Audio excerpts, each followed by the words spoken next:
Before the trailer dropped, I was having a good day. I was playing some Tales games. I was listening to video essays about Sinners. Fantastic movie, by the way. Highly recommend. I waited for you. Shit, well, I don't know how in the hell you gonna do that. Because you told me you loved me. Man, well, I told you to stay the fuck away from me too, but I guess you didn't hear that part, huh? I heard you. But then you stuck your tongue in my and me so hard, I figured. And I was also humming some K-pop Demon Hunter songs.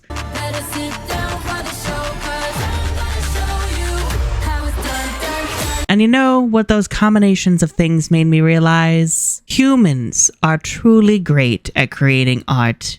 And that's something that the machines and the AI will never take from us. And that was confirmed upon seeing the Winx Reboot trailer, because good lord, it looks like a heap of Gen AI soulless crap. So there's not even really much to talk about in terms of what the trailer has told us. It's basically told us nothing. The vibes continue to be, it's season 1, but worse. The Tricks have a new boss. They work for a man again. Okay. He looks boring as hell. Bring me Bloom's power. I'll give you what you want, as agreed. And apparently he has a son, Damien, who looks like a fanfic OC, except this fanfic OC looks like it was also created by like Mid-Journey, so it's infinitely worse. This is your fault. He looks so out of place, goddamn. The girls all look like cheap plastic dolls. They all look soulless. Whenever they move, their hair doesn't move with them. Specifically Bloom, when she's transformed, her hair's not moving. It's just hanging there like a bunch of the fucking weird like ragweed shit. I don't know. Sky's hair looks like Prince Charming from Shrek 2, except his hair is made out of crusted peanut butter. I am disgusted. He and the other specialists are hideous. Brandon looks like a goddamn gremlin. Disgusting. What the hell? Why does he have 2 black eyes? And Timmy is no longer a ginger because Bloom is the only ginger allowed to exist, I guess. Okay, whatever. The more I see of the reboot, the less faith that I have, because it looks so phoned in and unpolished. It looks so unimpressive. Like, what is the hook supposed to be? It feels like the hook is just, you miss Winx Club, don't you? Do you want anything Winx Club pumped in your veins, even if it is soulless? And my answer to that is no. I'll just go watch the first few seasons and also go watch things that are not Winx Club, because I have better things to do with my time than this. But as a Winx tuber, as a bitch who talks a lot about these fairies and how much they mean to me, I feel it is my responsibility to share my feelings with all of you, and also I will get paid for it. So in a way, Rainbow is compensating me for me suffering. I think I'm just really frustrated with the way that Rainbow has handled Winx in like the last decade, and this to me is proving that they haven't learned a goddamn thing. This just looks so... no love was involved in the process of creating this whatsoever. The specialists look horrifying. The dialogue is awful. We know this isn't easy, but hard things never are. Salem only uses people until they are no longer useful. Farragonda is British for some reason. Okay, sure. I hate it. All those with magic in their hearts can lean to the darkness or the light. It just, I don't get what I'm supposed to be excited about, aside from the fact that it's Winx. But it having the name Winx just pisses me off more, because this is such a shadow of what it used to be. And I think on that note, I kind of just want to get into the main thing I wanted to discuss, and that is... Okay, so in recent years, I have kind of distanced myself from fandom activity. Most things I do are offline. I don't really participate in fandom. I hear whispers of it from like people in my server. I'll like see things come up like on YouTube or whatever, but I don't really directly engage because, it's not good for me. I don't really enjoy it the way that I used to. But I catch glimpses of it, specifically in my comments. Like, there was this trend in when I was talking about my thoughts on the reboot transformations, of a lot of people saying that I was like being too negative. And I keep noticing this uptick of people getting really defensive of the reboot whenever like I have critiques for it or for Rainbow. And I find that really odd because like for the longest time, something I liked about the Winx fandom is that compared to other fandoms, especially ones I've been part of, it's been relatively chill about criticism. It's kind of a rite of passage to be a Winx fan and have a love-hate relationship with Rainbow. To be like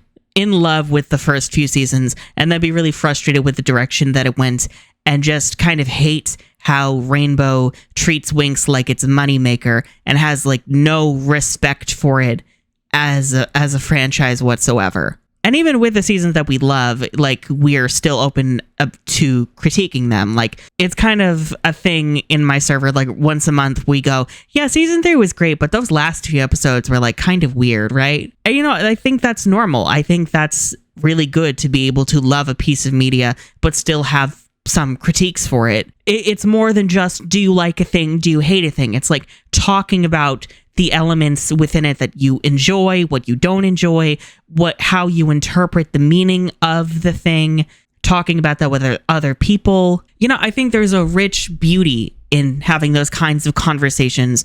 And I keep noticing that in most parts of culture, people are kind of sealing themselves away from having those complex conversations. It's like they go out of their way to erase complexity and nuance. It's like you either love a thing or you hate a thing, and I need to know which box to put you in so I know whether or not to listen to you. And I noticed the Winx fandom going in that direction, where it's like a bunch of people who like love the reboot down, and anyone who has any critiques for it, they just file away as too negative. They don't listen to what they're saying. They just disparage it. And I don't want to call y'all bootlickers, but like, I'm going to be vulnerable for a moment, if you will allow that. Why am I saying that? It's my channel. I'll be vulnerable if I want to. So I used to be a part of the Ruby fandom. I was kind of one of the big creators in that space. And it's not an era that I look back upon with a lot of pride, mostly just because of how I acted. I had a very strong love for Ruby as a show, and a lot of attachment to the team that created it, and by extension to Rooster Teeth, the company that produced it. And I got really defensive of critiques towards it, especially in the later seasons where I would herald Rooster Teeth as a bastion of like progressivism with great LGBT rep or whatever. It's kind of laughable looking at it now. But I had wrapped so much of like my own identity in with the value that I saw in Ruby that I just got really defensive with that shit. And I was kind of a menace in that fandom. I contributed to creating a lot of the toxic culture that you kind of see with it now, that it's continued to exhibit. And because of that, I feel like I'm kind of a little qualified to say that I can sort of see that happening with the Winx fandom. I don't think it's nearly as bad, but it's reminding me. The patterns look the same, where it is people associating themselves so much with a thing that they love, which, I mean, I get it. The world is on fire. Everything sucks. So you get it really attached to like forms of escapism. And I feel like because the world is so scary now, it's a reason why people like black and white things right now. You know, they don't see media as something to analyze or discuss or have deep, complex thoughts about. They just see it as a thing to passively, mindlessly consume, to numb themselves from the scary things outside. And so anybody who might threaten that, to them, is like an enemy to be annihilated. And I just find that really sad, because it's so much fun to embrace the messiness, the complexity of hating a thing. Like, I love Winx Club, which is the reason why I am so critical of the reboot. It's because I have high standards, and I don't think having high standards is a bad thing. I think that means that, you know, you have taste. You want artists and creators to do better in learning their craft and mastering it. And I think with the reboot, with all the allegations of the AI use, with Rainbow going out of their way to actually hire generative AI prompt engineers, like they're not even hiding it. Are there any artists who actually worked on this, or is it all just Gen AI? And even if it's like a mix, or they only used it for like pre-production, well, it still has the taint. It still has the AI stank on it, so fuck that. But it's also just saddening because it almost doesn't matter if humans made it, because it's so hollow. What I see when I look at all this reboot material, when I see the god-awful outfits and the AI concept art and this trailer, I don't feel a company that loves the IP that made them what everyone knows them to be. I see them desperately flailing and trying to recreate lightning in a bottle without understanding what it is that made Winx the phenomenon that it was.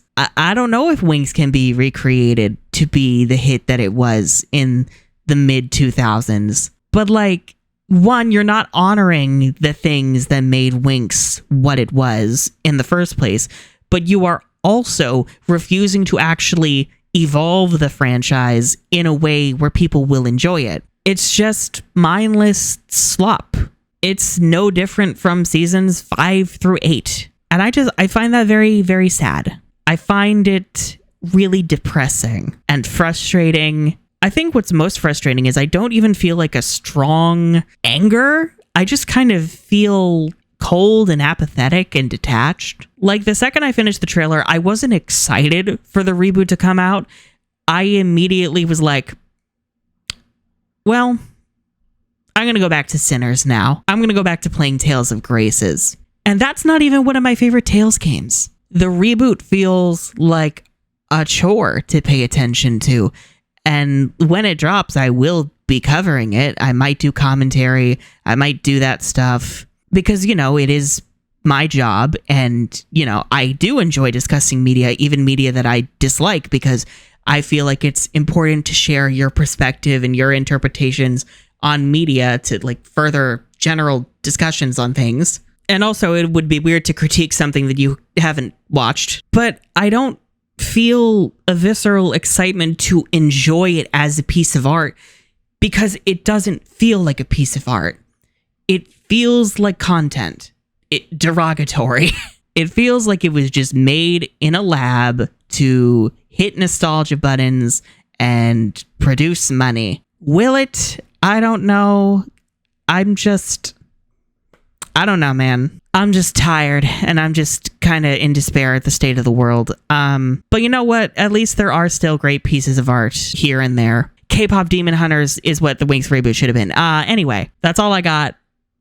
I'm sorry. I'm sorry I didn't really like get into like specific breakdowns of this because I genuinely feel like this trailer is not worth that like whatsoever. There's nothing really of value here. Anyway, bye.